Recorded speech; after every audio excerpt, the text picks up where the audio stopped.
We've got a new math teacher at our school named Mrs. McElroy. She used to teach kindergarten, and I don't think she's real crazy about middle school kids. We have math right after phys ed, so by the time we get to Mrs. McElroy's room, everyone's all sweaty from exercising. You guys smell like dead fish. I can't lie. Mrs. McElroy complained to the principal and said she can't teach when it smells like a monkey house in the room. So the principal said that from now on, us kids have to take showers after gym. Well, I can tell you that most of the boys in my class were not on board with that decision. The only person who was okay with it was Roger Townsend, but he was held back twice, and he's practically a man anyway.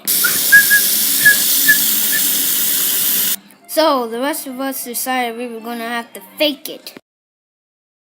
After phys ed was over yesterday, we all took turns getting our hair wet so we looked like we showered.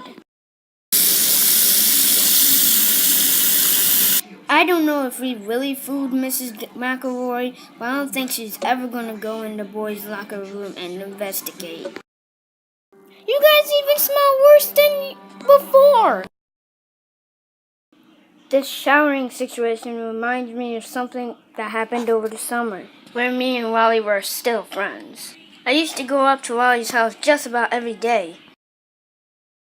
But the problem was that I had to walk past Fregley's house each time.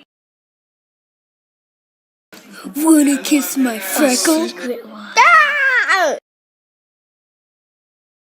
I like the little guy, but at least he can do is just find a girlfriend.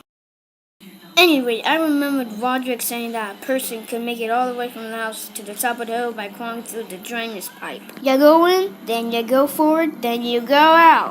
Now, how to wash yourself after going through a drainage pipe. I decided to see if he was right, and believe it or not, he was. It was pretty dark and nasty in that drainage pipe, but it was totally worth crawling through to avoid Fregley.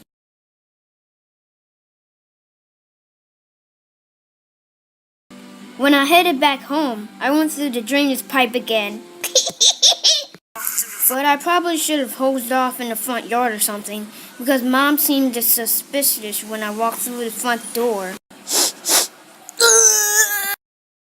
I knew Mom would have a fit if she found out I crawled through a drainage pipe. So, I didn't say anything. But Mom told me I was going to have to take a shower before dinner. When I got out of the bathroom, there was something sitting on my bed.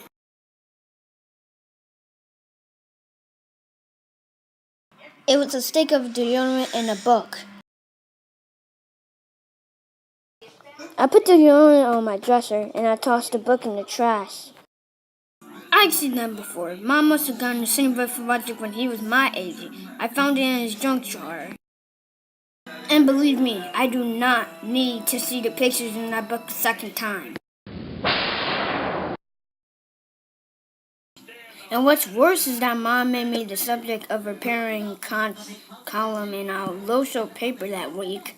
She didn't use my actual name, but I don't think it would have taken a detective to figure out who she was talking about.